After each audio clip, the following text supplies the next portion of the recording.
que le reste du monde peut apprendre au Burkina Faso? C'est-à-dire, qu'est-ce qui se fait d'intéressant ailleurs et dont le Burkina gagnerait à s'inspirer?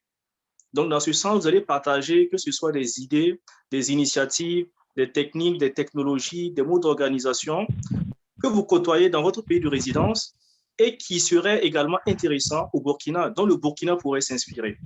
Ça, c'est le premier volet du livre pour dire en fait que le Burkina peut s'inspirer de choses intéressantes qui se font ailleurs. Le deuxième volet maintenant du projet, c'est de se dire le Burkina également a des choses intéressantes dont le monde pourrait s'inspirer, dont le reste du monde pourrait s'inspirer. Donc, dans ce sens, vous allez partager également ce que vous voyez d'intéressant au Burkina, okay, que ce soit sur le plan social, sur le plan culturel, sur le plan professionnel, des choses que vous avez vécues, que vous avez vues ou côtoyées au Burkina Faso, vous trouvez que c'est intéressant et que vous avez envie de partager avec le reste du monde entier, avec ceux qui ne sont pas encore venus au Burkina ou ceux qui ne connaissent pas le Burkina. Donc, voici les deux grandes thématiques qui seront abordées dans le livre. Et le livre ne sera pas écrit par le Emerald BF, mais le livre sera écrit par les membres de la diaspora. Okay? Les membres de la diaspora vont envoyer leurs contributions et le rôle du Emerald BF sera simplement de collecter toutes ces contributions, de les éditer et nous allons publier le livre d'ici le mois d'août prochain. La date limite pour l'appel à contribution est fixée pour le 1er mai. Donc, vous avez à peu près encore un mois pour contribuer. Je vais finir par là pour ne pas être trop long. Donc, j'envoie le lien alors dans la messagerie et votre contribution va figurer. Les Burkinabés vont écrire un grand livre sur la diaspora pour écrire l'histoire. Merci. Okay, merci Alfred pour cette présentation. Je voulais ajouter justement que le Emerald c'est une association qui est internationale. Donc, on a des sections, on a une section au Burkina, en France, au Maroc, en Algérie, au Sénégal et en Tunisie également. Et donc, à travers l'émission, on a la possibilité de rencontrer des talents du Emerald qui sont dans différents pays. Donc, je vais laisser maintenant la parole aux talents pour qu'ils puissent se présenter et également pour qu'ils nous parlent un peu de la raison pour laquelle ils sont rentrés dans le Emerald, qu'est-ce qui les a motivés également. Donc, je commence par... Bonsoir Herman. Voilà. Activer le micro. Bonsoir, vous m'entendez? Oui, on t'entend. D'accord. Du coup, la première étape, c'est la présentation ou bien ça intègre aussi les raisons pour lesquelles on a intégré le Emerald, c'est ça? Bon, tu te présentes d'abord et après maintenant... Ça marche. Donc, bonsoir à tous. Moi, c'est Herman Koala. Je suis... bon, pour faire un bref bilan de mon parcours, j'ai fait le baccalauréat série E au Burkina. Et ensuite, j'ai eu la bourse pour continuer au Maroc. J'ai fait les classes prépa et un cycle d'ingénieur génie civil. Et après le cycle d'ingénieur, j'ai eu une autre bourse pour venir continuer en France. Actuellement, je suis doctorant sur la durabilité des ouvrages du génie civil à Électricité de France. Donc, c'est bon, c'est tout. D'accord. Et comment tu as intégré le Emerald, justement? J'ai intégré le Emerald en 2018, quand je suis arrivé en France. À l'époque, il n'y avait pas encore la section Maroc. Et il se trouve que j'ai été accueilli en France par Alfred. Bon, c'est quelque chose déjà qui m'a marqué parce qu'on ne se connaissait pas auparavant. Je suis passé par un membre du Emerald qui m'a mis en contact avec Alfred, qui est venu à l'aéroport m'accueillir et qui m'a amené jusque chez moi, dans ma résidence. Et après, j'ai vu que voilà, c'est un mouvement qui avait quand même des objectifs nobles et auxquels je m'identifiais. Et à l'issue justement de la première réunion en 2018, j'ai intégré officiellement le mouvement et j'ai même pris un poste dans le bureau à l'époque. C'est pour des raisons humaines et aussi parce que bon, c'est un mouvement qui rassemble, c'est un mouvement rassembleur qui rassemble des jeunes, qui permet aux jeunes de s'exprimer comme on le fait maintenant Donc, bon, je n'ai pas hésité une seconde hein, lorsque j'ai participé à la réunion. Ça m'a plu, j'ai apprécié ce que les initiateurs recherchaient à faire à travers le mouvement et j'ai intégré sans hésiter. D'accord, merci beaucoup. Alors, Pierrette Yandrobogo, bonsoir. Est-ce qu'elle entend?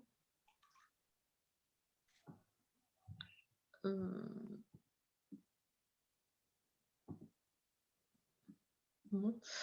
Bon, donc, Moussa Samtal, bonsoir. Bonsoir à vous. Oui. Est-ce que vous pouvez vous présenter aux auditeurs et également nous parler donc de des raisons pour lesquelles vous avez adhéré au mouvement et qu'est-ce que vous pensez de l'impact du mouvement également? Bon, je me présente au nom de... Déjà, j'ai des difficultés pour activer ma caméra parce que si je l'active, vous n'allez pas me voir parce que actuellement, on a l'électricité et là où nous sommes à l'électricité, la sonnette nous a coupé. D'accord, il n'y a pas de souci. On vous écoute. Je vais juste prendre la parole sans caméra. Donc, je me nomme Tal Moussa Sam. Et je suis technicien supérieur en froid et climatisation. J'ai intégré le mouvement en décembre 2020, si je ne me trompe pas, alors que j'avais la possibilité de le faire à Tunisie. Bon, en ce moment, le mouvement était naissant.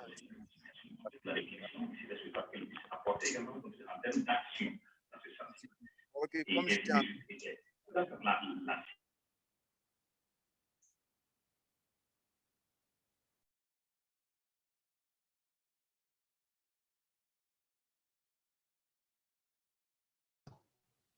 Moussa Tal, on l'a perdu. D'accord. Bonsoir, Jean-Sylvestre Bako. Vous êtes là? Bonsoir, je ne sais pas Oui, si vous bonsoir. m'entendez. Oui, on vous entend très bien. Merci. D'accord. Alors, tout comme M. Tal, je vais m'excuser aussi de prendre la parole sans la caméra parce que la Sonabel nous a coupé le courant. D'accord. D'accord, donc nous sommes sans lumière actuellement. Bon, je vous écoute. Sinon, moi, c'est Bako, Jean-Sylvestre. Donc, j'ai fait, on va donner juste une présentation brève de la personne de Jean-Sylvestre. Et j'ai eu des études à faire des études en électrotechnique, c'est génie électrique. Et par la suite, j'ai eu devrait se passer en Tunisie. Donc, c'est là que j'ai eu un BTS, spécialité hydraulique agricole. Donc, tout simplement. D'accord. Et pourquoi comment vous avez intégré le Emerald et qu'est-ce que vous pensez donc de l'impact de l'association, du mouvement? Donc, bon, tout d'abord, il faut noter que le Emerald, j'ai été invité par M. Ilyas Minungu,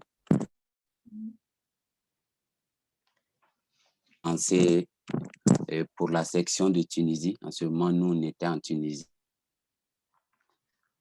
Prendre part donc à l'ouverture donc des activités de la section Tunisie. Nous n'avons pas pu participer activement aux activités menées donc par le Emerald Tunisie.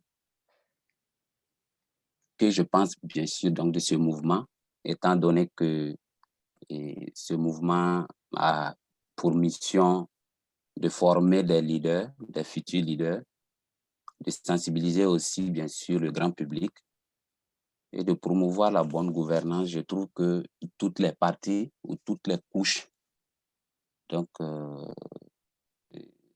on s'y retrouve. Donc, étant jeune et ambitieux, donc je me suis vraiment intéressé à ce mouvement qui est un mouvement qui prône aussi l'expression, donc, et la rencontre de nouvelles personnes, la diversité des idées qu'on peut se partager.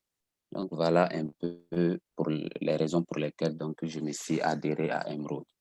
Et je pense que c'est un mouvement vraiment qui va amener beaucoup de jeunes à s'en sortir dans la misère, si je peux le dire ainsi. Merci beaucoup. D'accord, merci beaucoup à vous. Je pense qu'on a perdu 2 talents. On a perdu Pierrette et Moussa Samtal. Bon, donc, pardon?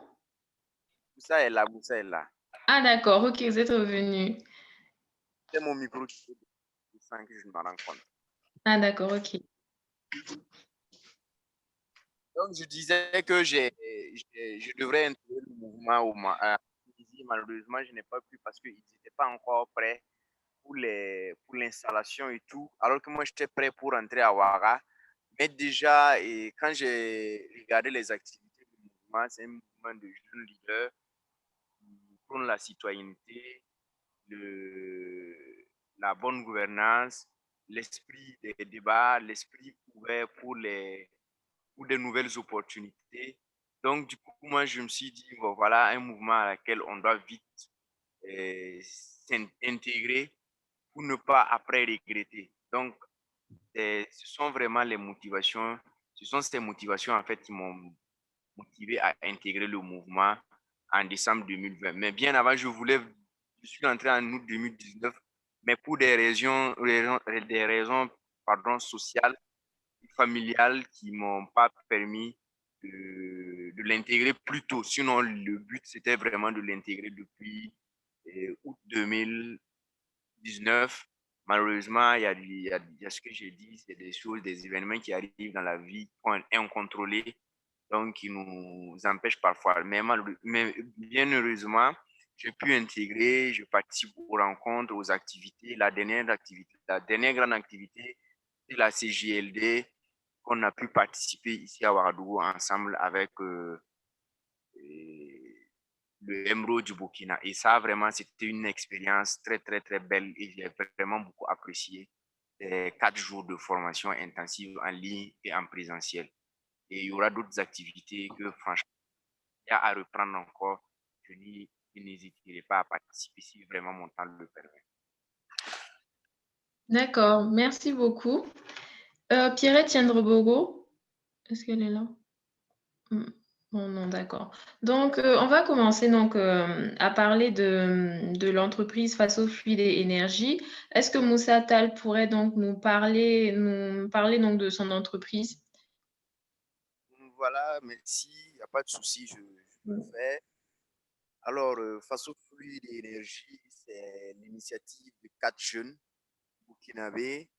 Et alors, ces 4 jeunes burkinabés se sont rencontrés en Tunisie, au centre sectoriel de formation professionnelle Ibn Sina, à l'issue de la fin de chaque formation de ces 4 jeunes.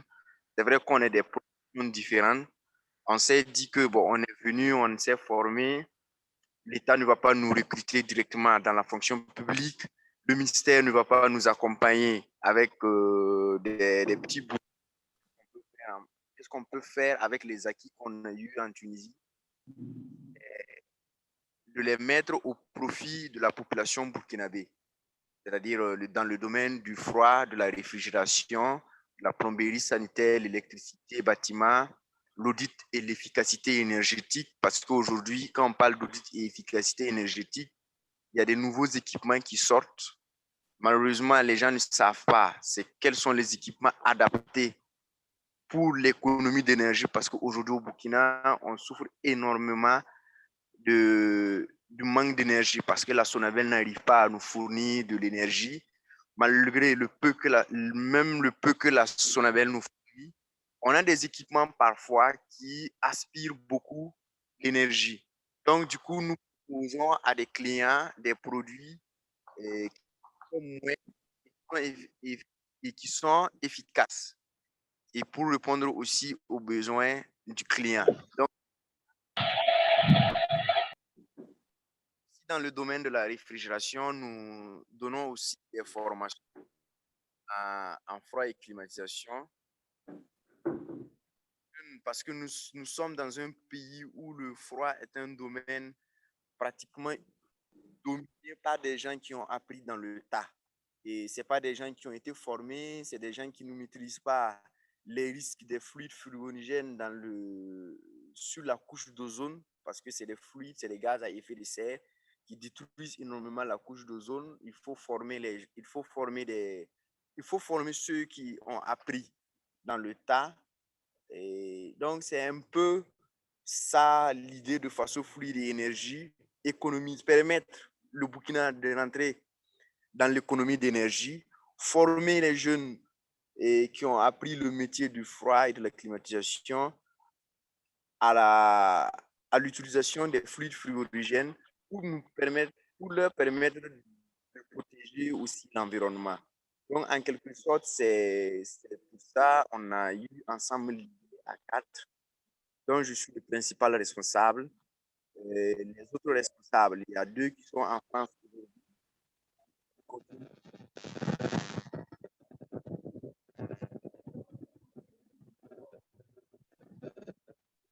On ne vous entend plus bien. Est-ce que vous pouvez, Lucie, Oui? vous demander aux autres qui ne parlent pas de désactiver leur micro? Ça aide. Oui. Oui, c'est désactivé. Vous me recevez? Oui, là, c'est bon. Vous me recevez? Oui, on vous entend. D'accord. Donc, c'est un peu ça parce que l'énergie, nos principaux objectifs, c'est un peu ce que j'ai cité, l'environnement, la formation des jeunes qui ne sont pas diplômés et qui connaissent le métier, mais parfois les méthodes qu'ils utilisent sont dangereuses pour la couche d'ozone et l'environnement. Le troisième aspect, c'est l'apport de l'économie d'énergie dans les foyers, parce qu'une fois qu'un client peut économiser de l'énergie, un foyer peut économiser de l'énergie, il gagne beaucoup dans ses dépenses mensuelles en payant ses factures d'électricité. Donc, c'est un peu ce que j'avais à dire. Je ne sais pas s'il y a des questions.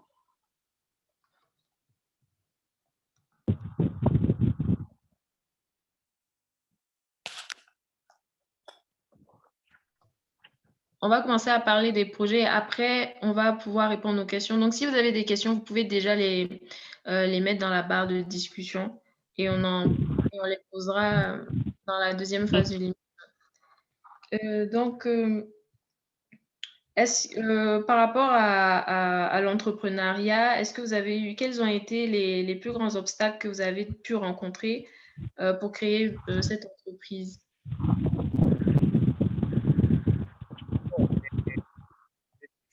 Franchement, ça ne manque pas, mais on essaie de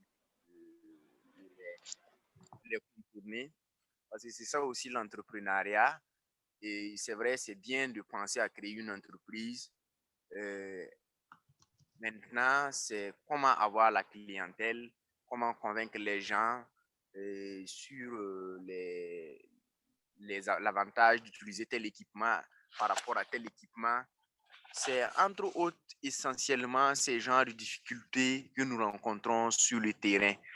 Parce qu'il faut vraiment, sinon, il n'y a pas vraiment, je ne parlerai pas vraiment de difficultés en tant que telles. C'est de la publicité, de la communication. C'est vrai que ça engendre beaucoup de coûts au départ, mais avec le temps, ça commence à prendre de l'ampleur un peu. Les gens commencent à nous connaître. Même il y a des gens qui nous font des recommandations. C'est ce qui nous plaît énormément parce que si une entreprise est recommandée par une autre entreprise ou une personne nous recommande à une autre personne, ça prouve que nous faisons du bon boulot sur le terrain et que nous sommes efficaces dans ce que nous faisons. Donc, c'est les difficultés. Aussi, ce qu'on rencontre comme difficulté, c'est le fait que les gens disent que voilà, tu veux installer un climatiseur chez quelqu'un, tu lui donnes un prix il y a quelqu'un d'autre qui viendra avec un prix très cassé. Peut-être il va diviser ce que toi tu as fait comme facture. Il va le diviser par peut-être 5. Il va prendre l'installation, il va mal installer. Après, le client, il va vous rappeler. J'ai appelé un frigoriste, il est venu, il a installé mon climatiseur, ça ne marche pas. Donc, c'est généralement ces genres de difficultés vraiment qu'on rencontre sur le terrain.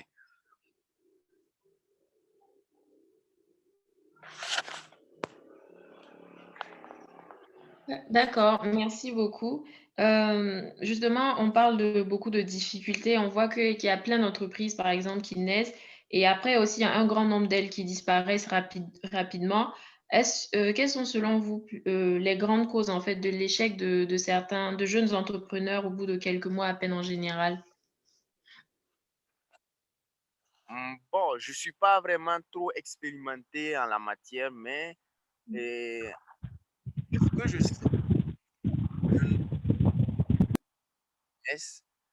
et qui meurent assez rapidement, c'est comme je peux dire un peu, les vies de couple où les gens, au début, ils sont à l'aise, après, ça ne va pas. Donc, l'entreprise, ça fonctionne pratiquement la même chose. Et il faut être rigoureux dès le départ. Tant qu'on n'a pas la rigueur et un objectif bien précis, c'est-à-dire, il faut avoir vraiment un objectif bien précis. Et tant que vos objectifs ne sont pas précis, vous allez, le taux d'échec est très élevé. Et la rigueur, je parle de rigueur, pourquoi je parle de rigueur? Parce qu'en fait, qu'est-ce qu'il faut entendre parler par rigueur? Quand on est lancé dans l'entrepreneuriat, il y a un certain luxe qu'on ne peut plus se permettre. C'est-à-dire certaines fréquentations également. Il y a plein de jeunes, quand ils commencent à avoir un peu, c'est les femmes, c'est les maquis, c'est les débits de boissons. En plein midi, tu vois, bon, il gagne sa vie, il veut rattraper sa vie d'avant qu'il a manqué, alors que ce sont des erreurs fatales que on ne doit pas commettre en entrepreneuriat. Quand on commence à avoir un peu d'argent, c'est vrai, mon entreprise est en train de prospérer, c'est bien. Je dois être réglo avec mes employés, je les paye normalement chacun à la fin du mois pour que chacun soit satisfait de ce qu'il fait et par rapport à ce qu'il gagne également. Je recrute un jeune en tant que comptable ou en tant que secrétaire et à la fin du mois, je n'arrive pas à le payer tout en sachant que je gagne et lui-même, il sait que je gagne parce que c'est lui qui gère ma comptabilité. Au bout d'un mois, je ne le paye pas. Au bout de 2 mois, je ne le paye pas. 3 mois, je ne le paye pas. Mais le comptable, qu'est-ce qu'il va faire? Il va se dire, mais moi, je fais ton travail et toi, tu n'arrives pas à me payer. Ça, ce sont des difficultés que beaucoup de jeunes entrepreneurs commettent quand ils commencent à avoir de l'argent. Alors que quand un employé n'est pas payé, il commence à se révolter. Et c'est là que les employés vont commencer à voler. Les employés ils vont commencer à ne plus venir à l'heure au service. Ils partent à l'heure qu'ils veulent.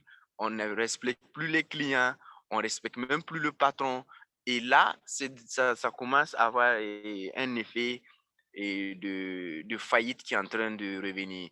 Mais si l'entrepreneur, le jeune entrepreneur, est rigoureux dans son travail, il sait ce qu'il cherche, il sait ce qu'il veut, je pense que cette entreprise est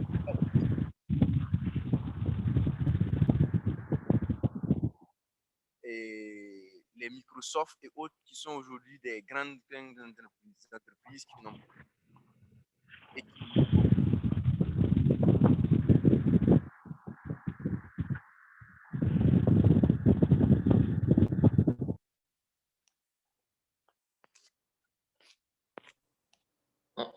On ne vous entend plus? Non, c'est bon, je crois Ah, que d'accord, j'ai... ok. D'accord, merci beaucoup. On va donc, je vais passer à Herman Koala, qui a donc écrit un article dans le Emerald Mag, dans un magazine, dans un numéro du Emerald Mag sur la valorisation donc, des ressources locales. Est-ce que tu peux nous parler de l'objectif de ton article, de résumer en quelque sorte ton article pour ceux qui n'auraient pas pu le lire? Bien sûr. Bon, après, tu peux activer le partage d'écran. Je crois que c'est meilleur avec quelques slides. D'accord. Alors, donc je pense que tu peux essayer de Oui. partager normalement maintenant. Vous me direz si vous voyez l'écran. Ok. C'est bon? Oui, c'est bon. D'accord. Du coup, l'article que j'ai écrit en 2019 porte sur la valorisation des ressources locales en Afrique. Pour un peu résumer l'article, pour ceux qui ne l'auront pas lu, je l'ai fait sous forme de slide.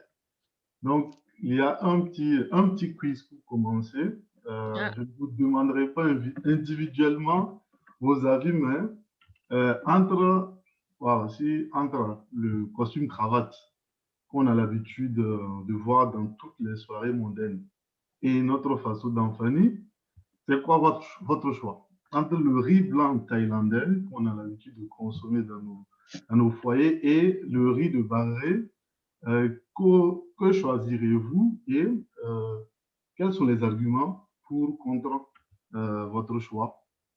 Donc là, c'est une question qu'on peut poser aux gens. Et là, c'est un petit budget. Si on monte en échelle et qu'on part au niveau de la construction, que choisiriez-vous entre une construction en terre crue avec des briques en terre compactées et une construction en béton?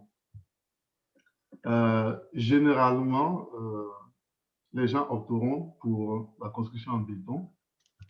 Si tu payes une parcelle à 10, 15, 20 millions à Ouaga et que tu dis à ton entourage que tu vas construire en terre crue, certains vont se demander si tu n'es pas devenu fou. Alors que, en regardant de plus près ce que la terre crue offre comme avantage, que ce soit économique, que ce soit en confort thermique, que ce soit en valorisation des matériaux locaux, très vite, on se rend compte que la solution la plus belle dans notre cerveau n'est pas forcément la meilleure. Donc, c'est sur ce constat que j'ai décidé d'écrire cet article pour qu'on se pose une question sur notre manière de valoriser notre patrimoine, ce qu'on a chez nous. Est-ce que c'est vraiment considéré à sa juste valeur? Pourquoi parfois ce n'est pas considéré à sa juste valeur? Et quelles sont les solutions qu'on peut apporter pour résoudre ce problème? Donc, rapidement, quelques chiffres pour vous mettre dans le contexte. En Afrique subsaharienne, il y a jusqu'à 35 milliards de dollars qui est utilisé pour l'importation des denrées alimentaires seules. 35 milliards, ce qui constitue un déficit commercial de 18 milliards de dollars dans la sous-région ouest africaine. Et ce déficit va aller en augmentant au fur et à mesure que la démographie, au fur et à mesure qu'on a un accroissement de la population ouest africaine, on va passer dans 10 ans à 31 milliards de déficit commercial uniquement en ce qui concerne les denrées alimentaires. Et si on considère le Burkina, façon notre chère patrie, on en est à 34,38% du PIB. Imaginez, ce n'est pas le budget, mais le PIB, le produit intérieur brut burkinabé, qui est consacré aux importations d'après des sources, d'après la Banque mondiale. Donc, qu'est-ce que ça engendre?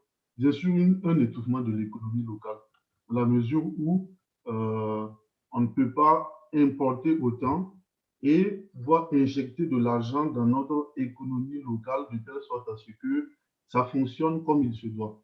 Donc là, ça ne va pas ensemble. On est tous d'accord là-dessus. D'où la nécessité de voir d'où pourrait provenir le problème. Et une fois qu'on situe le problème, on a déjà fait un pas vers la résolution de ceci. Donc,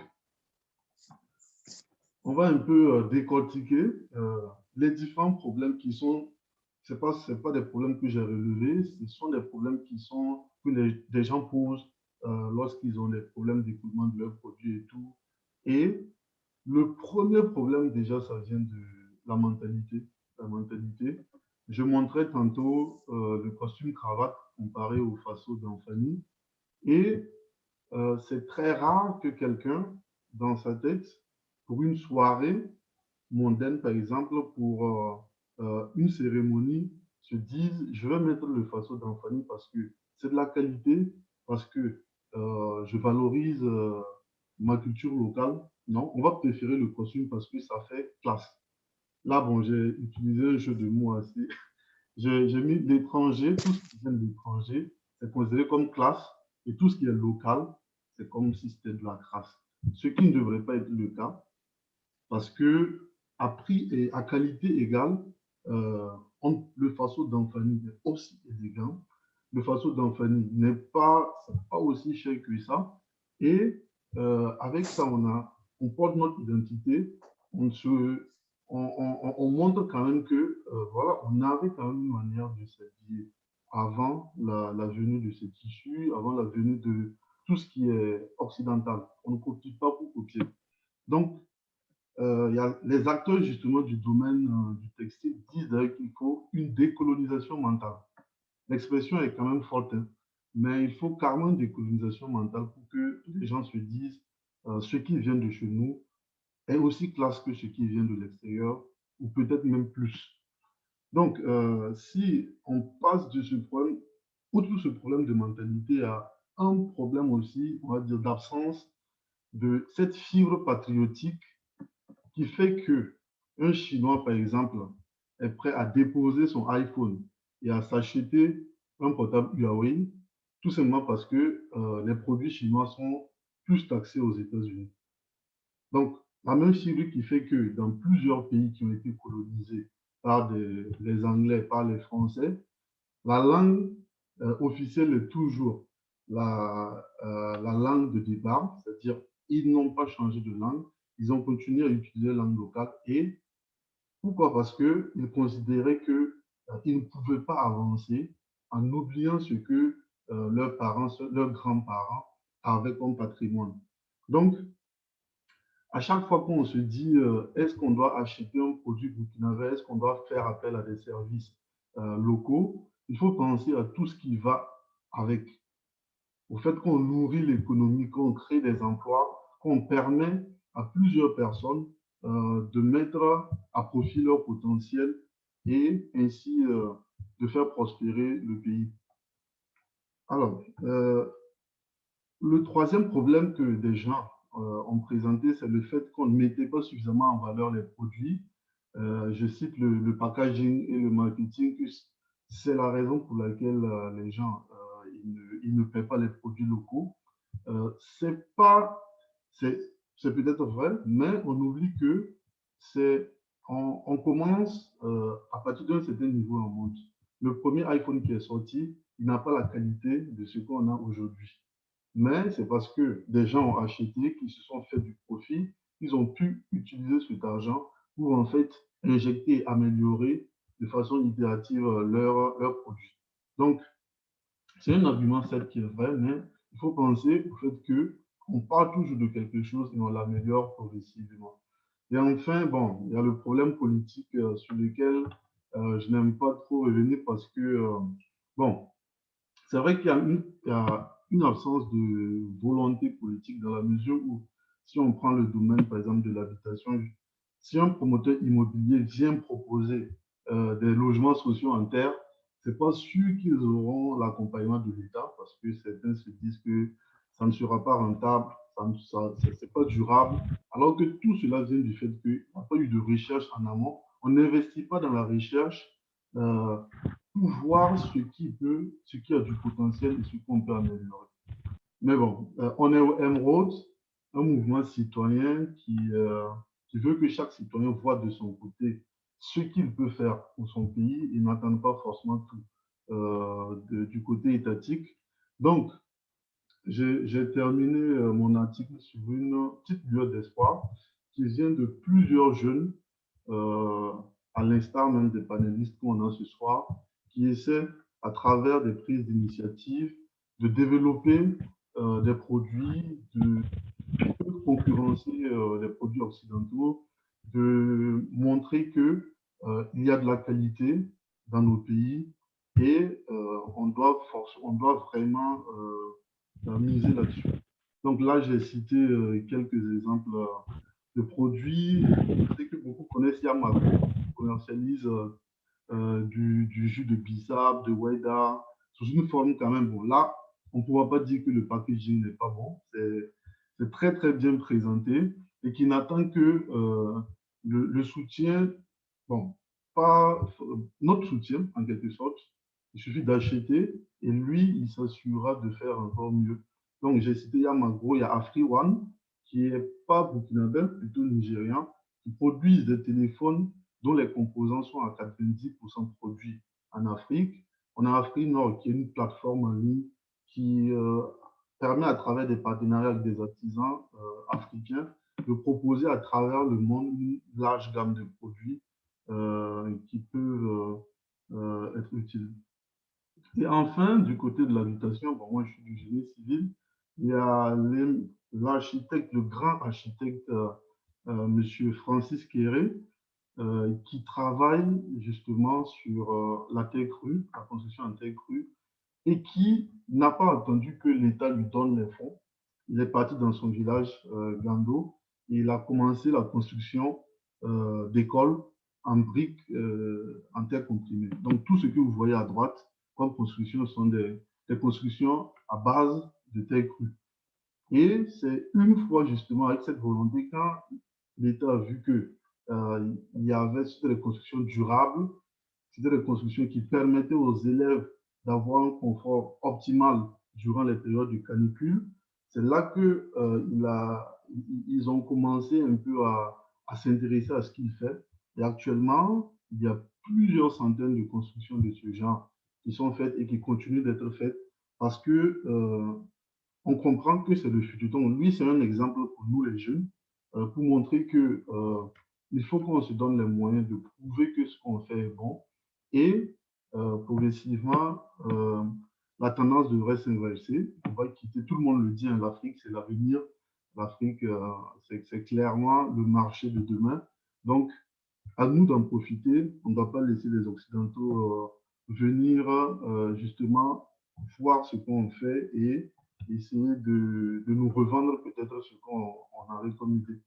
Donc, bon, je termine sur cette citation, bien sûr, de Thomas Sankara, qui dit que nous devons accepter de vivre africain, c'est la seule façon de vivre libre et digne. Donc, cela passe par quoi? Ça passe par la valorisation de nos ressources locales, ça passe par le fait de soutenir tous ceux qui sont prêts à donner justement ce boost dont notre économie a besoin pour qu'on se hisse dans les années futures dans les rangs des fortes économies dans le monde. Mais là, je parle de l'Afrique en général et pas seulement du Burkina. Bon, j'ai été un peu long, mais grosso modo, c'est de quoi parlait mon article. Merci beaucoup pour la brillante présentation, très claire, explicite. Je pense qu'on a tous compris.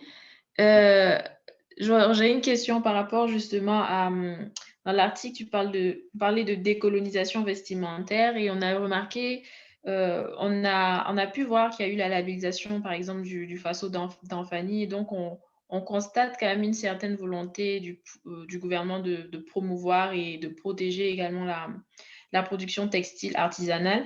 Est-ce qu'on peut dire que cette labellisation va en quelque sorte jouer un rôle dans le changement de mentalité vestimentaire ou autre des Burkinabés? C'est cette On question. va dire que c'est déjà un bon début. Oui. Un bon début que de labelliser. Sinon, bon, on ne sait jamais. 5 ans après, on peut voir que la Chine l'a labellisé à son niveau. Donc, c'est déjà un bon début de labelliser. Et forcément, certaines personnes en voyant ça vont se dire là, on a un produit de référence à travers le monde, un produit qu'on peut porter et dire bon, autour de nous, là, c'est du Burkina. Là, c'est vraiment un produit de mon pays. Donc, ce sont des initiatives à encourager, mais ce n'est pas forcément suffisant. Il faudrait, en plus de la labellisation, donner les moyens à certaines personnes pour développer l'activité. Il y a plusieurs personnes qui ont beaucoup d'idées en ce qui concerne le Faso d'Anfani, mais qui n'ont pas forcément les moyens, par exemple, de produire, n'ont pas forcément les moyens de faire la publicité nécessaire pour avoir de la clientèle. Donc, je me dis que la labellisation, c'est bien, mais si on peut voir comment accompagner les acteurs qui travaillent justement dans la valorisation de ce tissu-là, ça serait encore mieux. D'accord, merci. Donc, je vais venir sur le secteur donc, alimentaire. Donc, on voit que, bon, majoritairement, on préfère le riz importé que le riz local, le riz de bas gré. Et la question, en fait, de la consommation locale, elle devient encore plus importante aujourd'hui, comme on constate avec la crise du Covid, où on est dépendant de toutes ces importations pour assurer même la sécurité alimentaire. Et quels peuvent être les moyens, en fait, qui peuvent être mis en place pour que la population, en fait, elle pose son premier choix sur la consommation locale, la production locale, en fait. Parce que le riz de bas gré, c'est pas que la production n'arrive pas à répondre à la demande globale. On voit qu'il y a assez de riz, mais la production n'est pas écoulée. Ah oui, justement, j'avais relevé dans mon article là, Voilà. un plaidoyer qu'avait lancé justement le coordonnateur des exploitants de la plaine de Bagré. Donc, il y a un problème d'écoulement qui est là, un problème clair d'écoulement qui est là, et qui fait que malgré les moyens qu'on met dans la production en quantité, on n'arrive pas forcément à écouler ces produits-là. Donc, bon, selon moi, il y a un problème clair qui est là, c'est que les gens achètent le riz thaïlandais, par exemple, là, parce que c'est, bon, à quantité égale, c'est légèrement moins cher que le riz de bas gré. Mais ils ne voient pas, en fait, comme je l'avais dit, tout ce qui y va avec. C'est-à-dire, dans son raisonnement, c'est quoi? J'achète mon riz, par exemple, le sac de 50 kilos à 18 000, alors que l'autre, si je dois payer, c'est à 20 000. Donc, je préfère prendre celui de 18 000. Mais les gens ne savent pas que c'est toute une économie qui est boostée lorsqu'on privilégie la consommation locale. Bon, là, qu'est-ce qu'on peut faire? C'est peut-être un travail de sensibilisation. Quelqu'un pourrait dire peut-être taxer les prix des produits qui viennent de l'extérieur, mais bon, je trouve que c'est un jeu qui va peut-être, ça va entraîner un problème sans fin. Si on doit à chaque fois augmenter les prix pour que les gens consomment local, ça ne va pas marcher. Il faut que les gens se disent un jour, il faut qu'on paye des produits locaux parce que ça nous bénéficie à nous, ça crée des emplois pour nos enfants, ça permet à notre économie d'être boostée de plus. Donc, alors, il n'y a pas de moyen magique, on va dire, mais déjà, à travers une certaine sensibilisation, ça pourrait peut-être marcher, surtout pour ceux qui ont les moyens et qui privilégient le riz d'ailleurs. Parce qu'on ne parle pas assez de certaines qui n'ont pas les moyens peut-être de se procurer du riz de bas gré, mais certaines qui ont les moyens mais qui se disent là, ce qu'on consomme au Burkina, c'est pas bon. Alors que c'est faux. On a du riz de qualité. Donc, avec une certaine sensibilisation aux avantages de consommer local, pas seulement en termes financiers, pas dans le court terme, mais à moyen terme, avec tout ce que ça peut créer comme ressources, comme emploi, je crois que ça pourrait peut-être amener certaines personnes à revoir leurs habitudes de consommation. Mais c'est une réflexion, hein. Certaines personnes peuvent proposer autre chose. C'est un débat assez ouvert. Donc, pour ceux qui proposent autre chose ou ceux qui ont des questions, n'hésitez pas donc à écrire dans la barre de discussion et on va en reparler donc dans la deuxième partie de l'émission. Merci beaucoup, Herman. Okay. Alors, est-ce que Pierrette Ève est là? Est-ce qu'elle est revenue?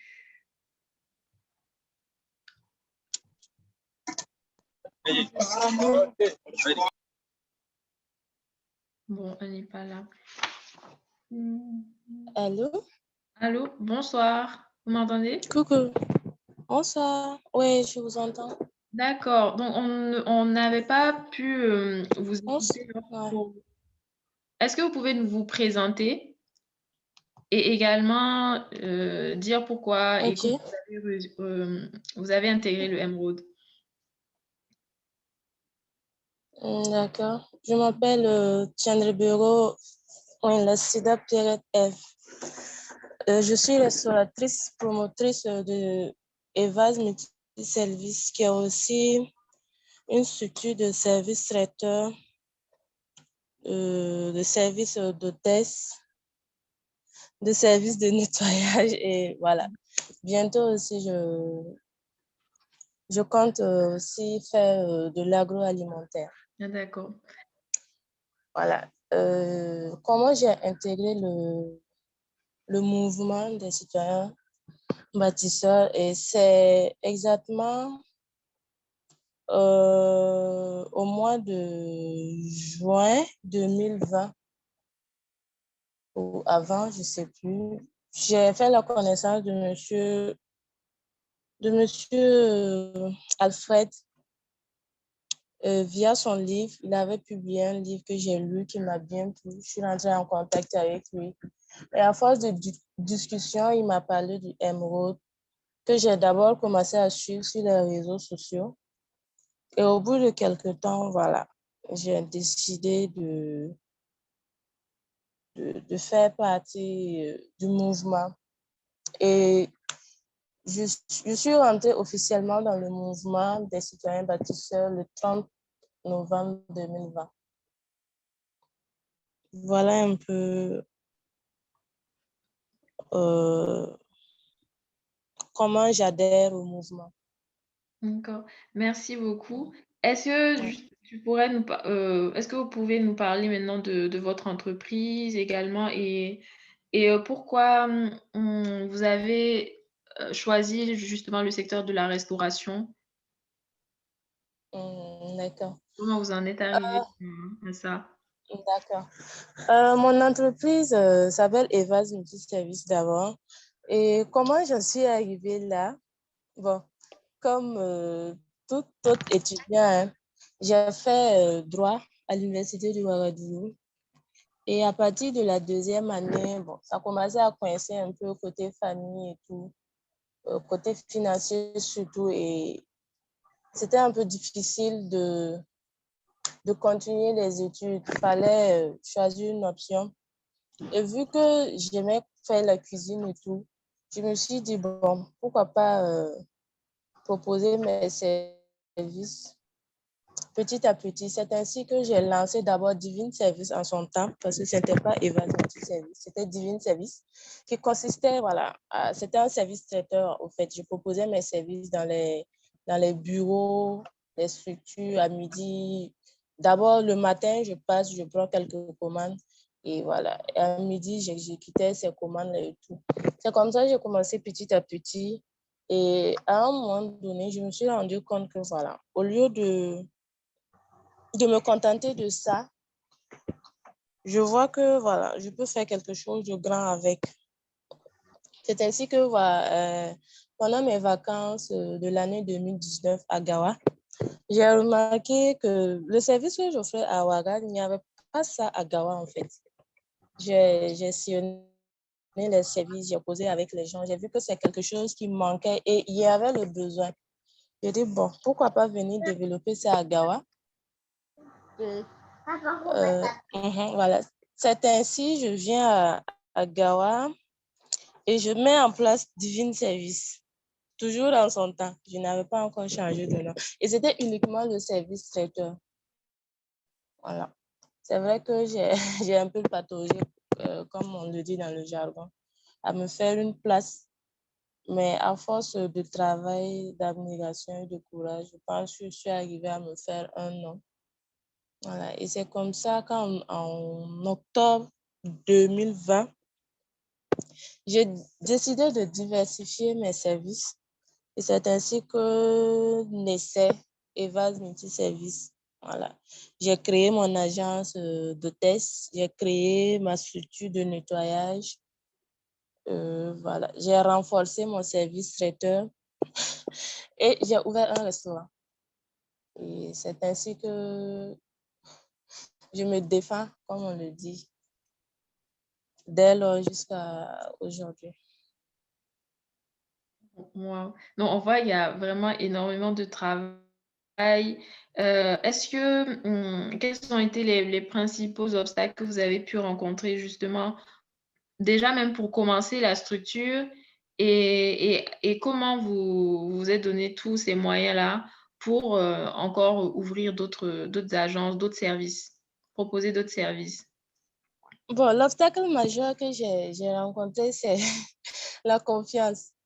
Vous voyez, quand on est jeune, quand on fait ses premiers pas dans un milieu, les gens ont du mal à te faire confiance du moment que, voilà, il y a, comment on peut dire ça, il y a les grosses têtes qui sont déjà là, surtout pour Ouaga, ça vaut mieux. Pour Gawa, c'était vraiment un gros pari parce que il y a des gens qui sont, déjà que c'est pas une grande ville d'abord, il y a des gens qui sont déjà basés, qui maîtrisent déjà le marché et qui sont là depuis des années, qui ont des relations, qui comptent. Puisque ici, bon, on est en Afrique, hein, c'est pas affinité. Voilà, j'ai une activité, j'ai besoin de telle chose. Ah, je connais un tel qui fait telle chose, je la contacte directement. En fait, c'est pas au mérite que ça se passe. Donc, moi, ma principale difficulté, c'était à ce niveau. Comment gagner la confiance des gens. Mais je pense qu'à force de courage, de travail surtout, il y a eu des moments où j'étais obligée de proposer des services gratuits pour que les gens essayent. Et j'étais obligée aussi de créer l'innovation. Il ne faut pas faire la même chose que tout le monde. Il faut un peu différencier. Parce que quand tu arrives dans un milieu où tout le monde fait la même chose, tu fais la même chose. Du coup, voilà, quel plus tu apportes.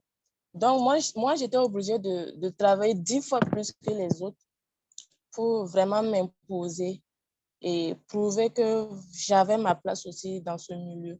Et Dieu merci, voilà, j'ai réussi tant bien que mal, puisque aujourd'hui on parle de moi. Et voilà, je suis vraiment fière de moi à ce niveau. Merci Maintenant, beaucoup. voilà. Maintenant, Ah non, vas-y. côté financier, comment réussir à commencer, voilà, aller de zéro à là. C'était vraiment assez compliqué parce qu'il fallait se serrer la ceinture. D'abord, quand j'ai commencé mon service traiteur à Ouaga, je n'avais même pas le droit de m'offrir des plaisirs. Voilà.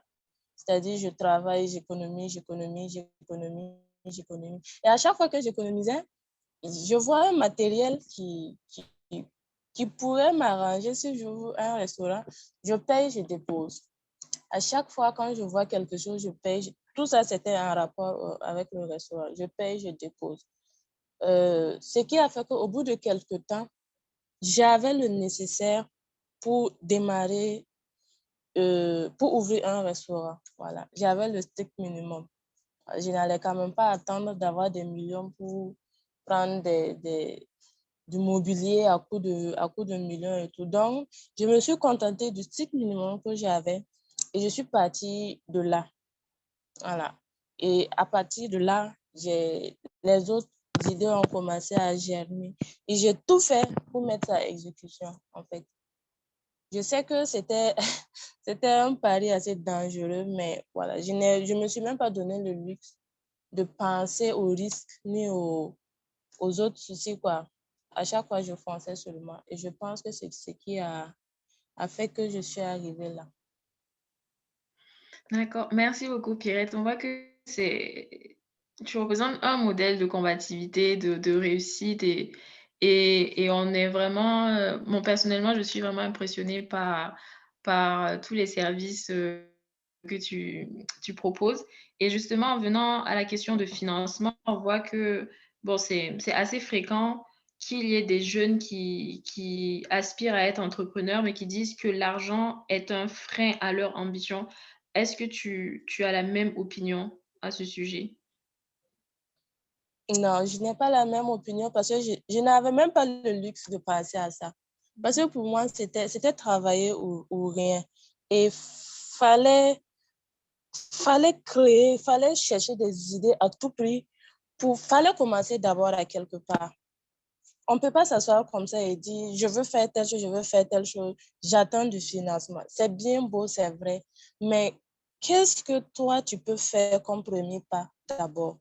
Moi, à mon niveau, moi, je n'avais même pas ce luxe-là de m'asseoir pour dire que j'attendais quoi que ce soit.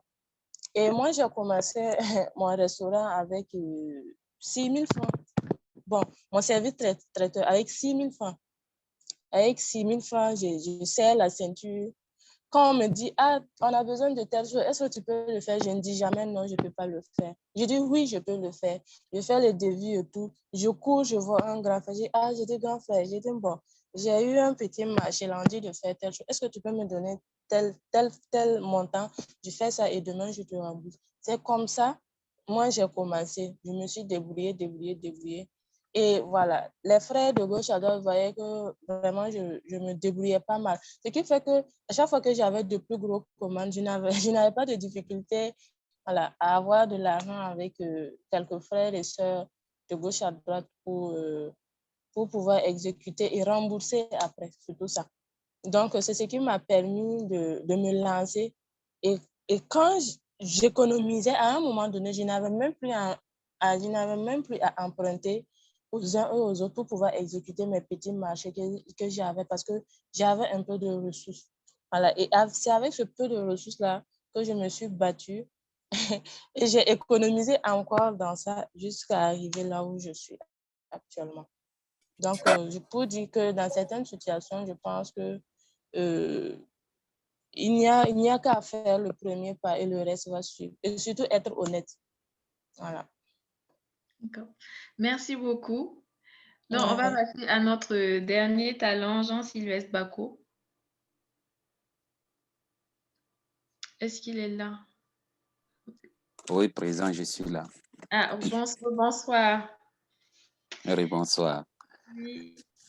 Donc, est-ce que vous pouvez nous parler de votre entreprise, des missions de votre entreprise? D'accord. Pas de souci. Merci beaucoup pour l'opportunité que vous nous offrez de nous exprimer. Donc, il faut noter que nous, notre entreprise, c'est l'entreprise hydro-agricole du Burkina Faso.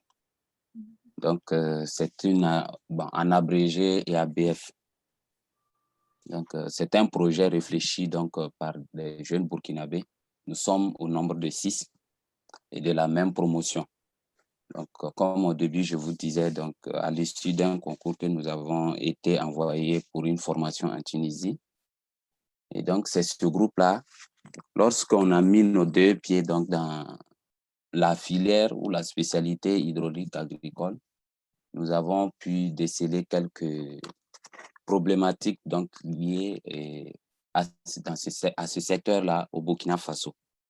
Donc, vous savez bien que l'agriculture, là, c'est un secteur très important, bien sûr, qui contribue dans l'économie du Burkina Faso.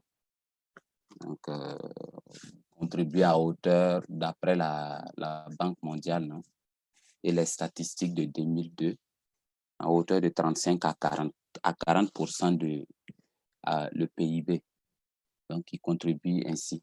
On peut dire que cette année, par exemple, en 2021, c'est évident qu'on puisse aller peut-être au-delà, c'est-à-dire des 35 ou 40%, que l'agriculture, le secteur agricole contribue au PIB là.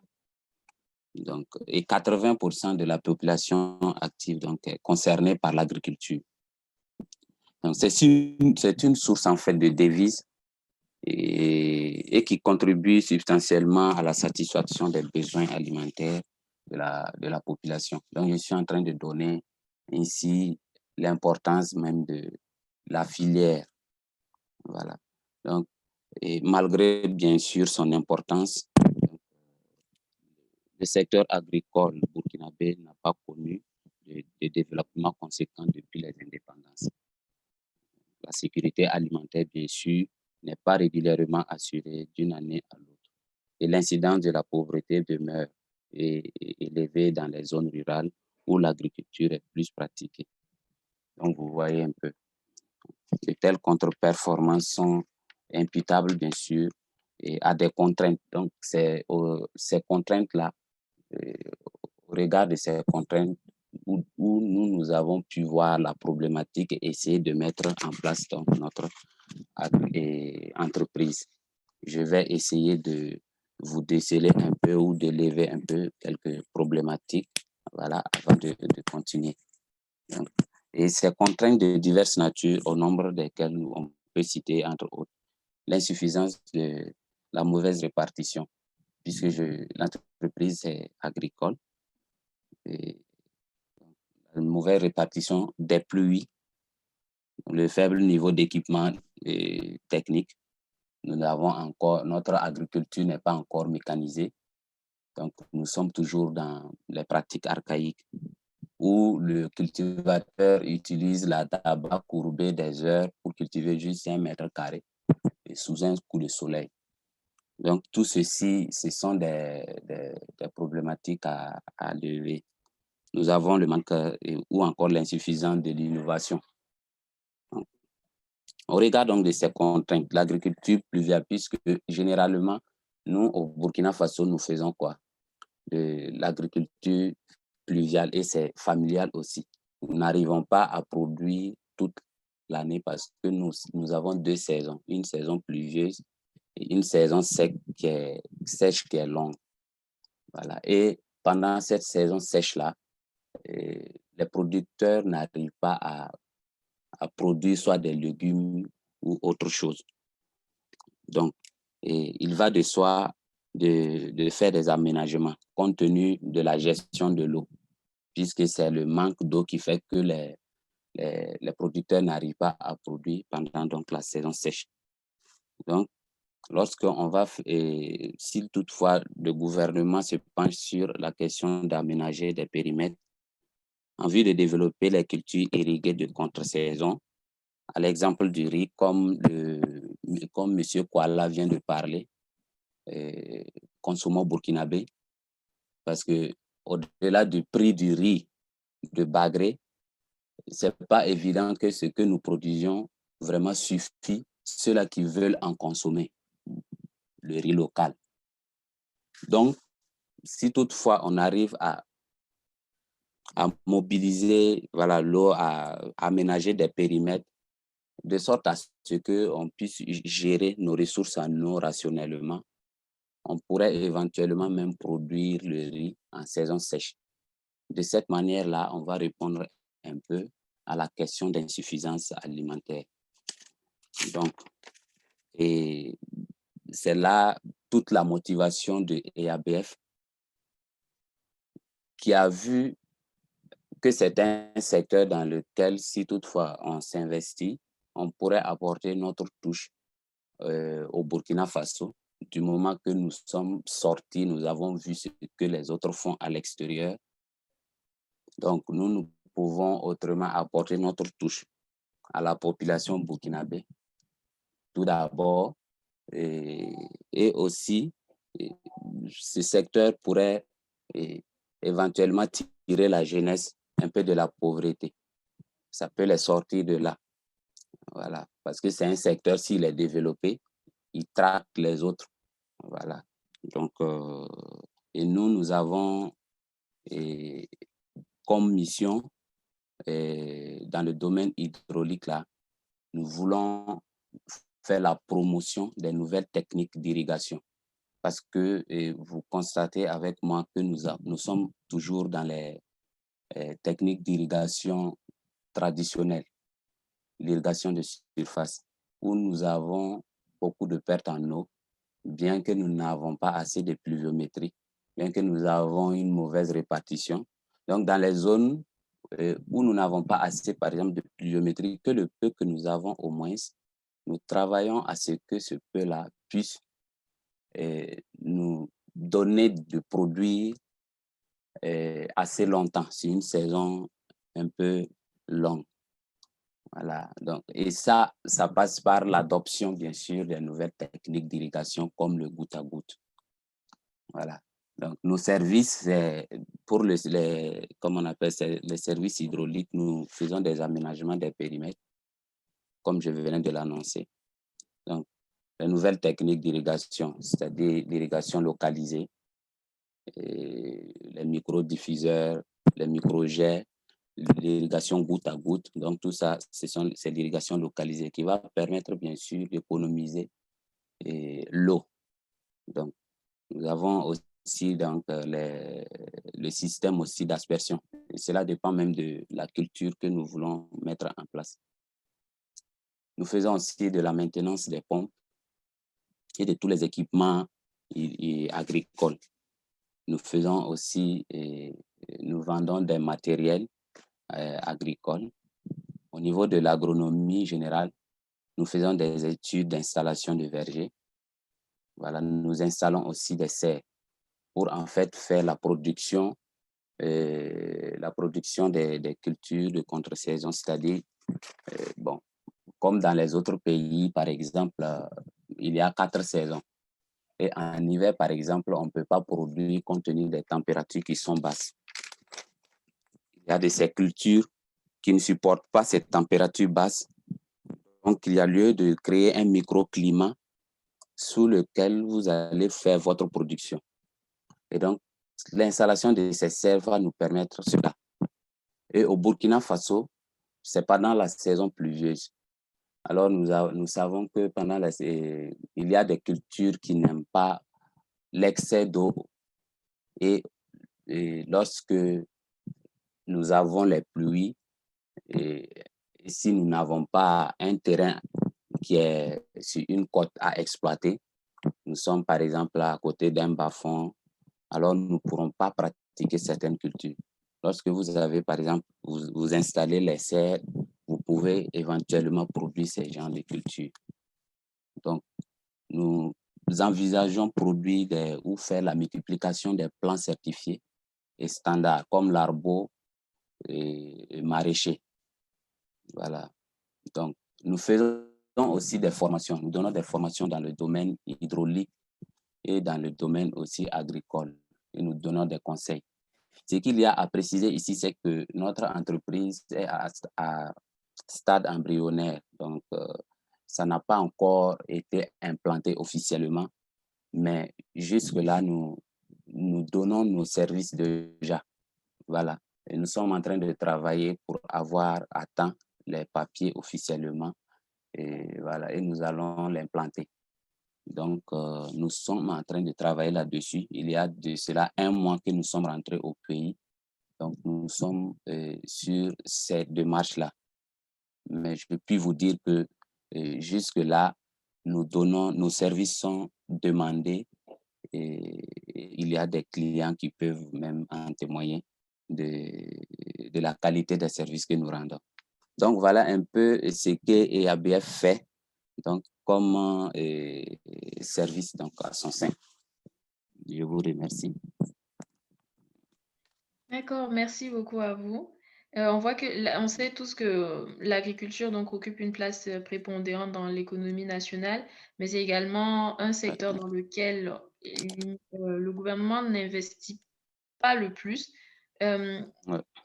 Quels seraient les moyens en fait de pouvoir encore défendre, disons, l'agriculture pour qu'elle puisse recevoir donc les investissements nécessaires parce qu'elle est très importante pour l'économie? D'accord, merci beaucoup donc, pour cette question. Donc, il faut noter que tout d'abord, il faudrait que l'État essaie de subventionner certaines choses pour vraiment le développement de l'agriculture au Burkina Faso. Donc, il y a certaines taxes qui peut-être, même si l'investisseur est motivé, si ça ne l'arrange pas, donc il sera un peu réticent. Donc, par exemple, le coût de matériel est très élevé ici au Burkina, le matériel d'installation. Donc, ça fait que les investisseurs, même pour s'investir pleinement dans l'agriculture, là, après, ils se retrouvent avec un coût d'implantation très élevé. Et projet s'étale sur plusieurs années. C'est l'un des problèmes sur lesquels l'État peut travailler, à subventionner non seulement le coût de matériel, mais aussi à favoriser avec à lever certaines taxes pour permettre aux investisseurs donc de ne pas hésiter, je peux dire, à ce niveau-là. D'accord. Merci beaucoup. Donc, merci à nos 4 talents d'avoir pris le temps de répondre à mes questions. Donc, si vous avez des questions, vous pouvez les noter dans la barre de discussion ou lever la main pour que je puisse activer votre micro.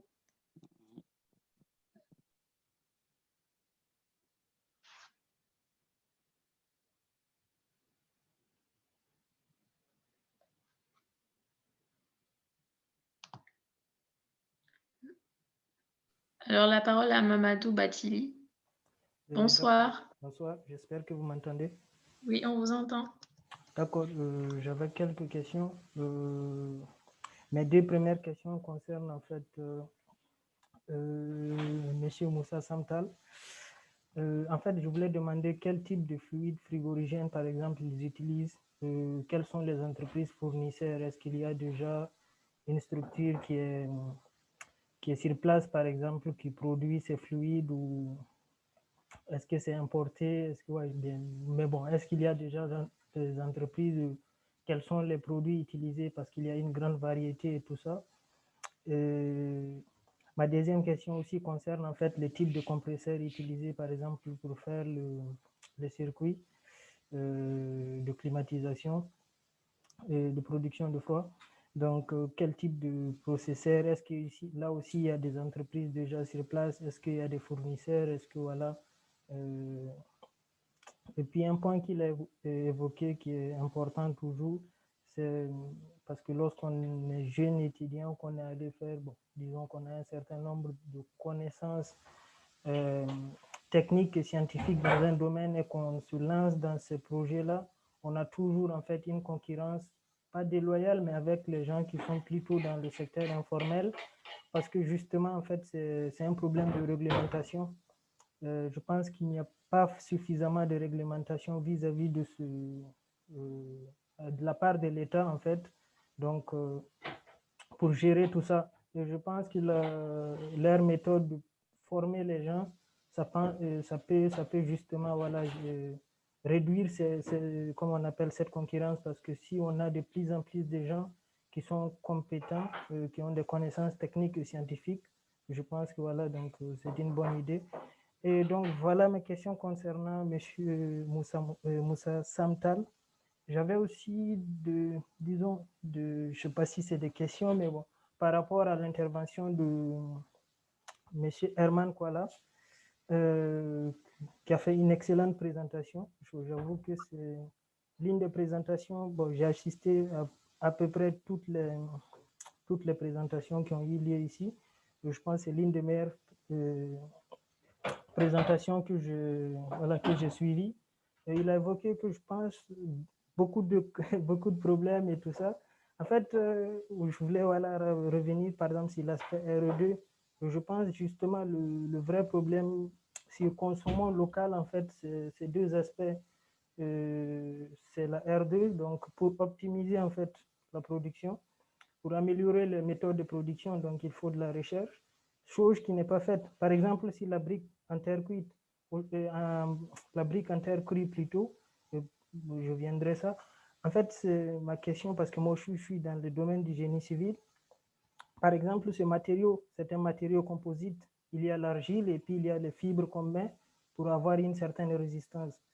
Est-ce qu'on connaît ces matériaux? Il est difficile à caractériser. Si par exemple, il y avait une entreprise qui fabriquait des briques déjà et qui savait, par exemple, si je te fournis ces matériaux-là, il a telle performance, par exemple, la conductivité thermique de ce matériau, il est de combien? Moi, je ne sais pas.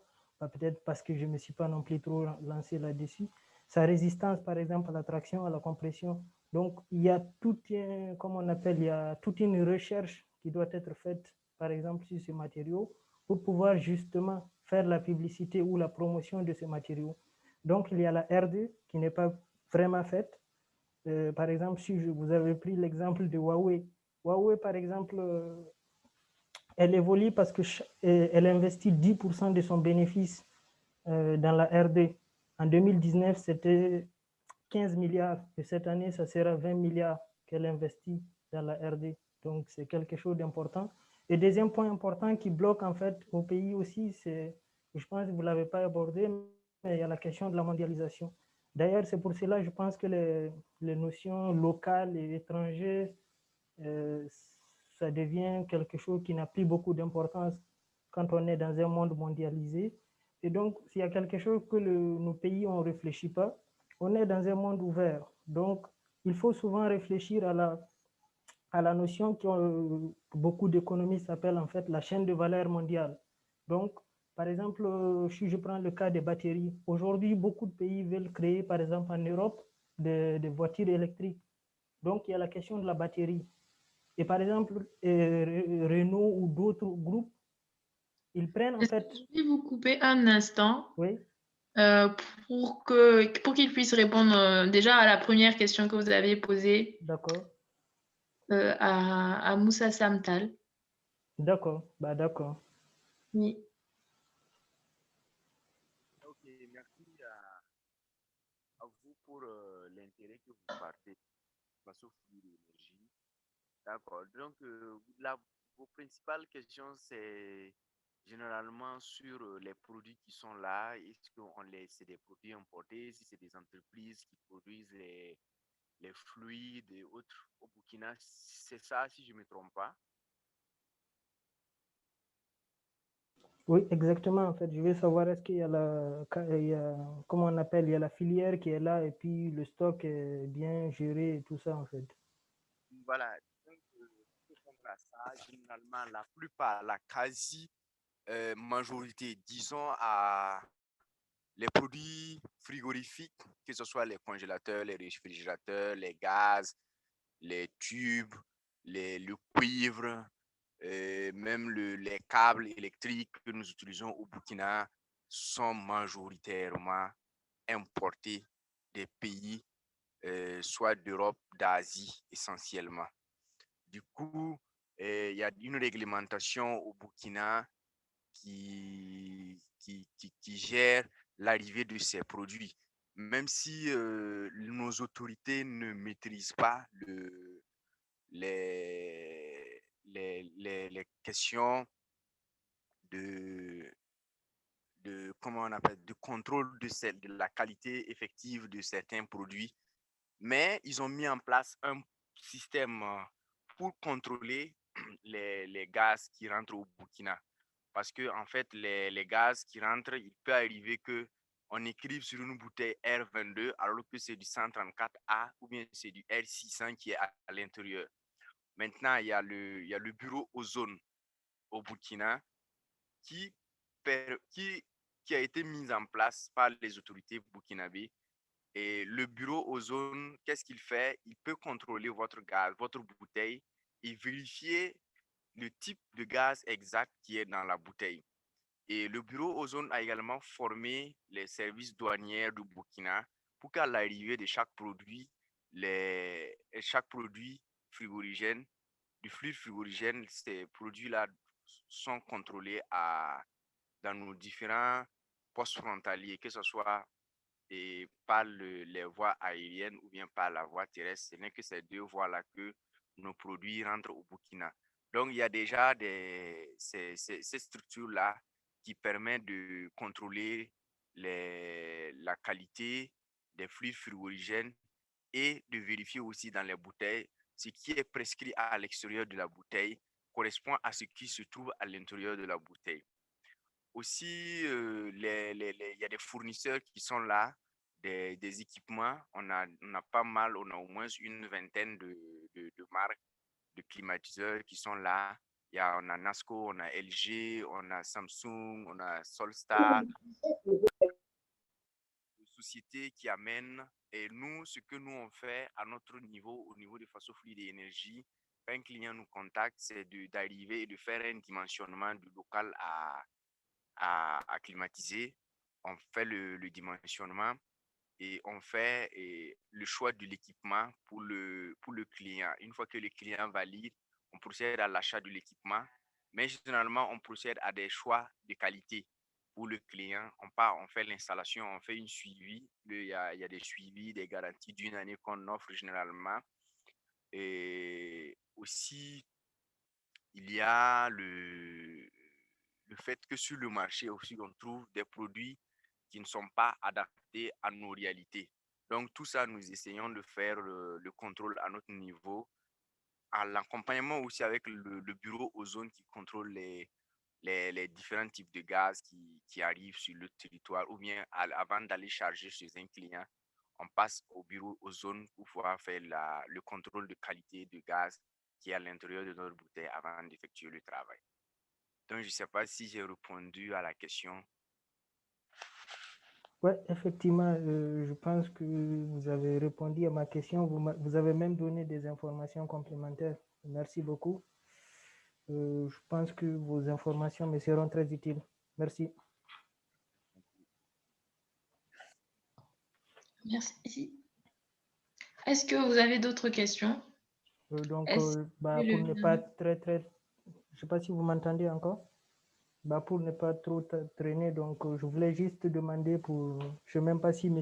Herman Kwala a pu retenir une partie de mon intervention, mais en fait, je voulais demander, pour ne pas monopoliser la parole, donc je voulais demander en fait si lui, vu qu'il est doctorant, j'imagine qu'il a un sujet de thèse, de recherche et tout ça, mais en fait, c'est surtout par rapport à la brique en terre crue.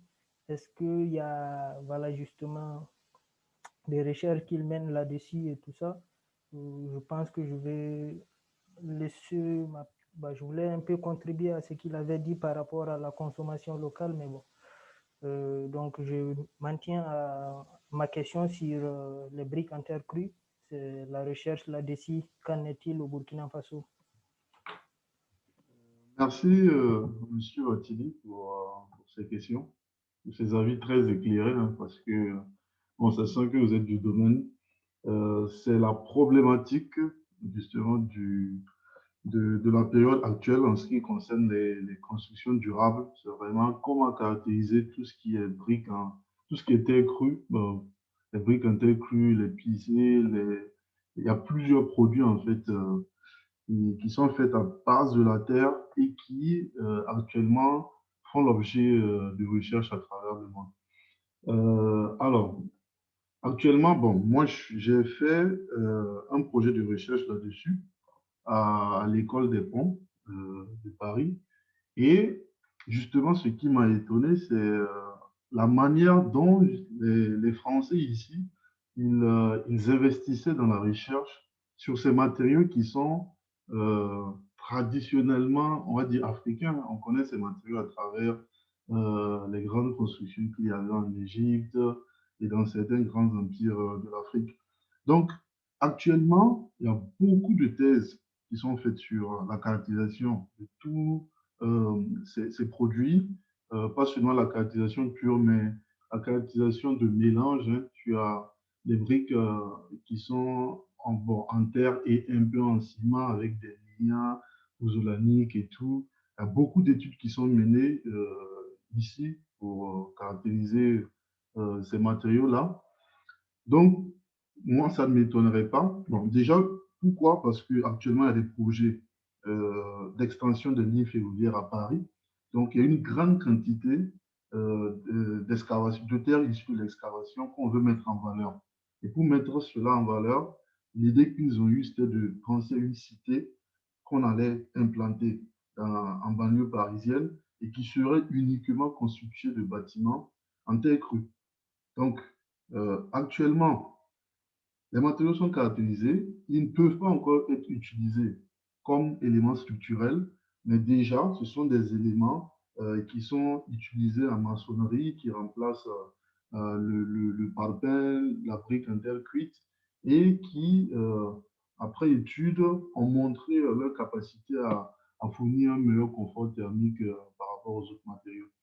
Malheureusement, bon, j'ai fait mon projet de 3 mois sur ce matériau, mais je n'ai pas continué sur le sujet parce que, bon, il n'y avait pas de thèse à cette époque là-dessus et parce que j'ai rejoint Électricité de France qui, eux, proposaient plutôt des thèses sur la durabilité des ouvrages du parc nucléaire. Mais je garde justement ce projet en tête et si tout va bien, l'association Voûte-Nubienne que j'ai mentionné dans mon article et qui travaille sur la valorisation de ces techniques-là, si tout va bien, je devrais pouvoir les contacter et échanger avec eux sur éventuellement comment m'impliquer dans ce projet-là. Du coup, bon, c'était ce que j'avais à dire là-dessus. On pourra en échanger ainsi si M. Baptiste le veut après sur Facebook ou on échange nos contacts, on pourra en échanger. Ouais, en tout cas, ça me ferait plaisir de pouvoir continuer là-dessus parce que je réfléchissais aussi sur des choses comme, bon, sur des choses pareilles, faire un mix entre les structures porteurs en béton armé et puis les murs de séparation en briques en terre crue. Donc, je vous contacterai sûrement. Merci beaucoup. Pas de souci, merci à vous. Merci beaucoup. Est-ce que vous avez d'autres questions? Vous pouvez lever la main ou noter la question dans la barre de discussion.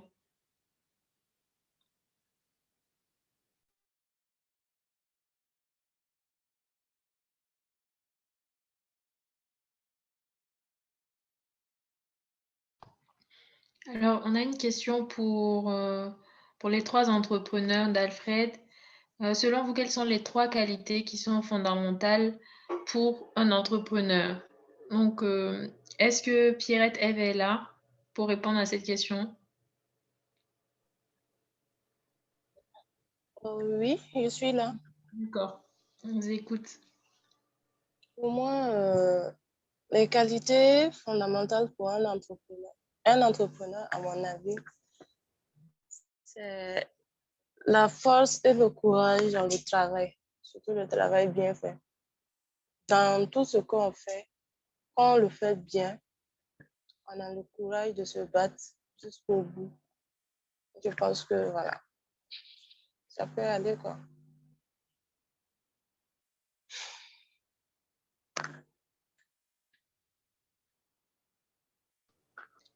Alors, Bako Jean-Sylvestre, quelles sont les trois qualités fondamentales que doit avoir un entrepreneur à votre avis? Bon, trois qualités, je ne sais pas si je vais pouvoir en citer jusqu'à trois. Peut-être que je peux aussi dépasser.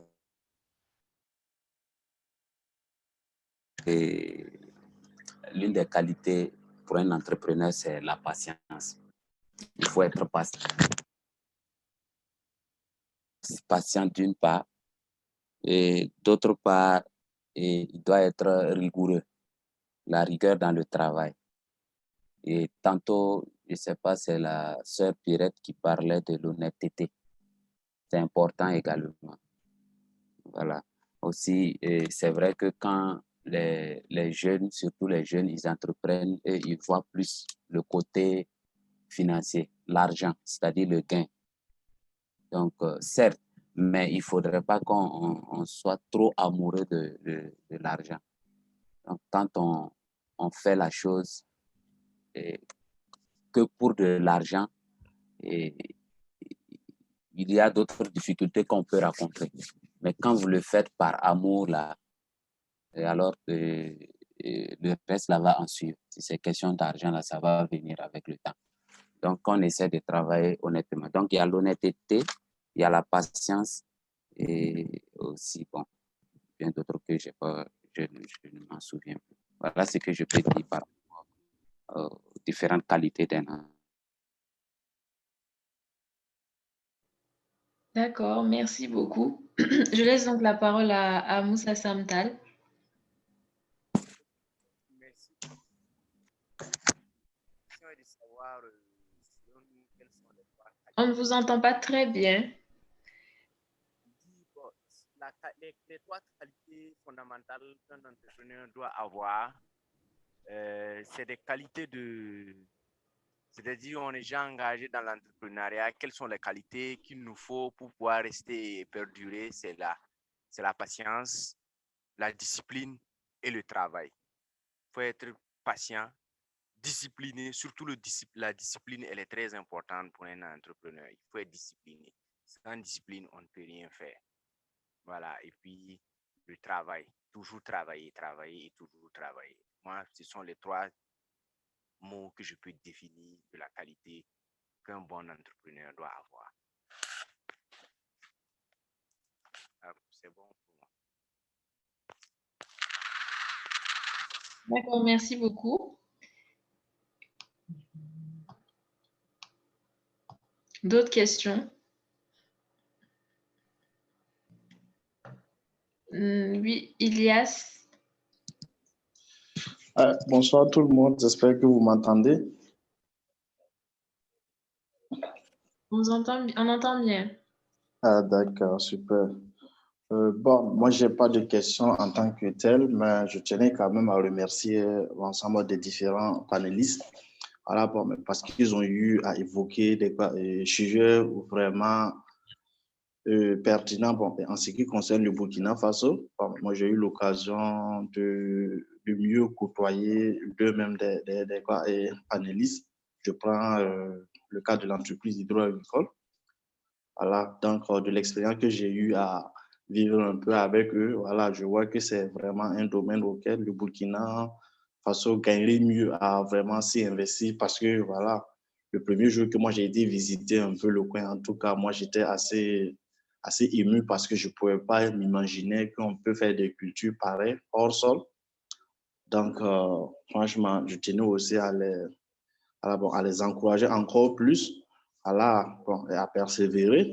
Bon, si je prends le côté de fluide et énergie, bon, mais ça c'est toujours dans la même chaîne. Voilà, donc ça c'est la chaîne alimentaire.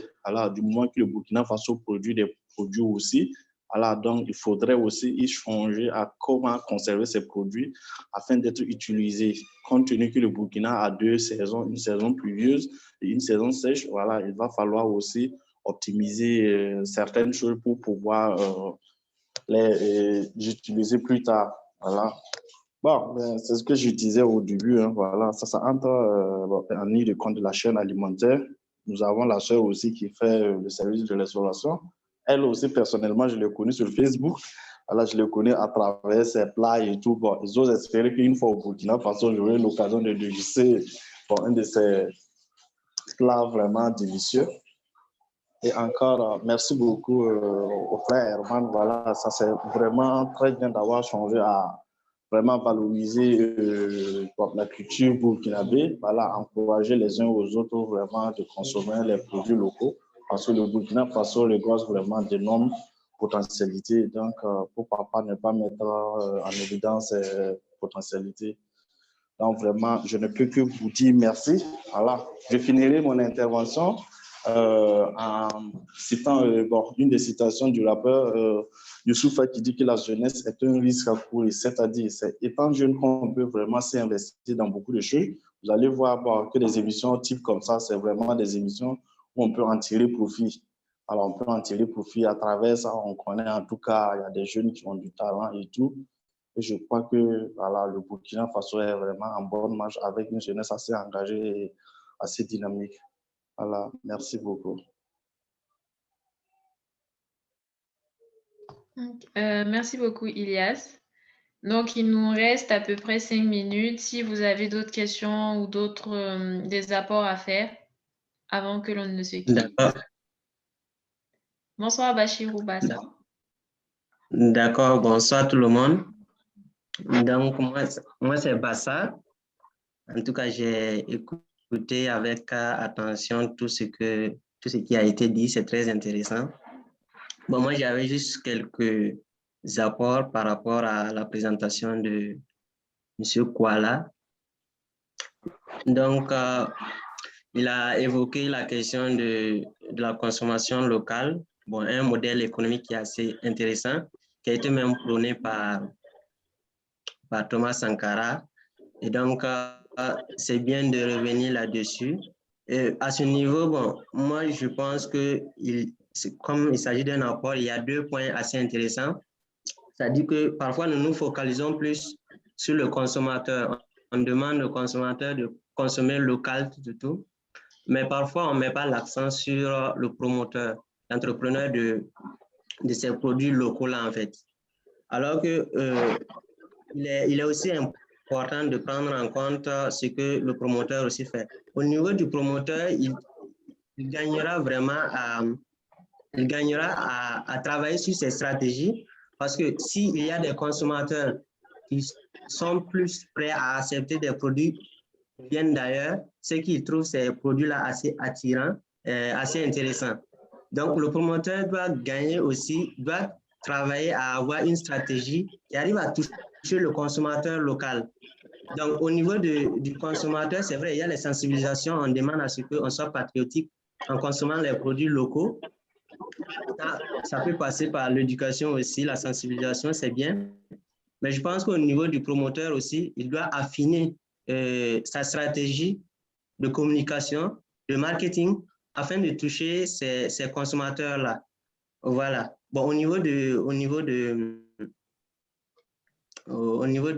politique, bon, il y a des choses qui sont faites. Ils ont commencé par les labellisations. Ils ont parlé des vitrines également. Et aussi, je pense qu'ils ont fait un appel à la diaspora pour les investissements, tout. Parce qu'il faut dire que si nous n'arrivons pas à vendre ces produits-là, en fait, parce que le plus grand problème, ce n'est pas la capacité de créer, en fait. C'est la capacité à écouler ces produits-là vers ces consommateurs-là. Donc, on a des promoteurs qui arrivent à créer, mais ils sont incapables de faire vendre ce produit-là au niveau local. Donc, je pense qu'il faut travailler sur sa stratégie. Bon, je parle du promoteur. Le promoteur doit travailler sur sa stratégie de marketing et aussi mettre un système en place. Ça doit être un système qui est lié, en fait. Il ne faut pas dissocier,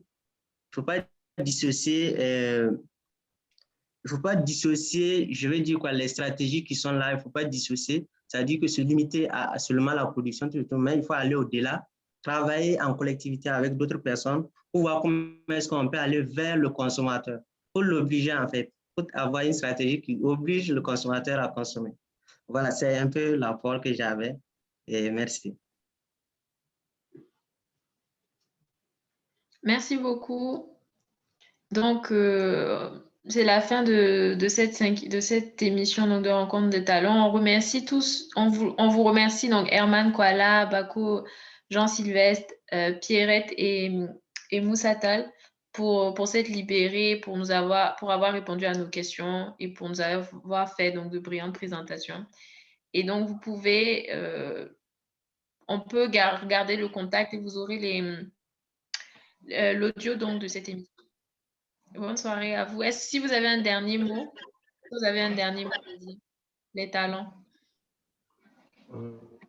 Bon, déjà, merci. Merci pour l'opportunité que vous nous avez donnée de nous exprimer. C'est ça aussi le Emeraude.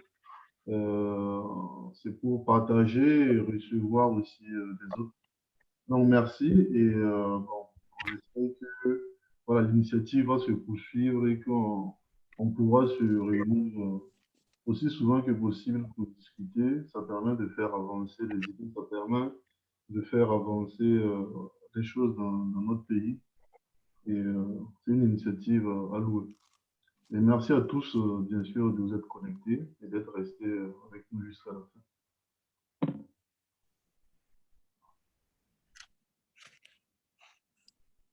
Donc, je ne sais pas si je peux dire un mot de fin concernant l'entreprise hydro-agricole du Burkina Faso.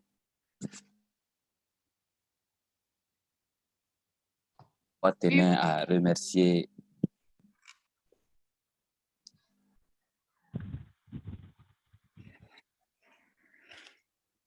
On ne vous entend plus. Vous m'entendez? Vous me recevez?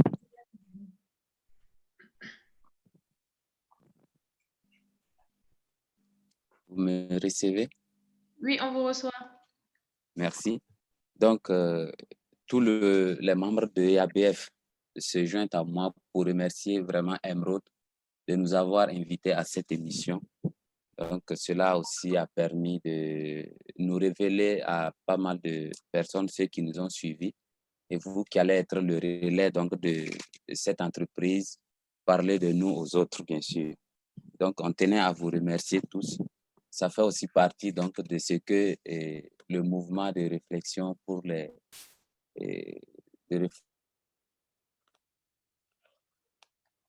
partie de ce que aussi elle fait pour nous. Donc, on tenait à vous remercier pour tout ceci et nous inviter bien sûr dans l'agriculture parce que ce qui est déjà sont que des pauvres alors que c'est vraiment une filière d'avenir. Donc, ça bonne pratique en réalité, on va mieux s'en sortir. Donc, voilà, j'invite la jeunesse à se pencher sur, aussi sur ce secteur-là, ne pas le laisser en marge et s'asseoir dans les grains à boire le thé, tout le monde, à tous ceux aussi qui ont suivi cette émission. Merci. Merci à vous.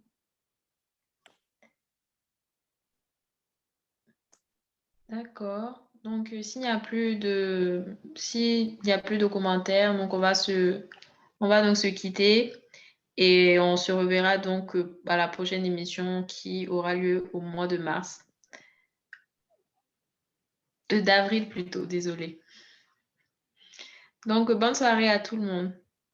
Merci, bonne soirée. Allez, bonne soirée à vous Merci. également. Merci, bonne Bonne soirée. soirée à tous. Caché ça.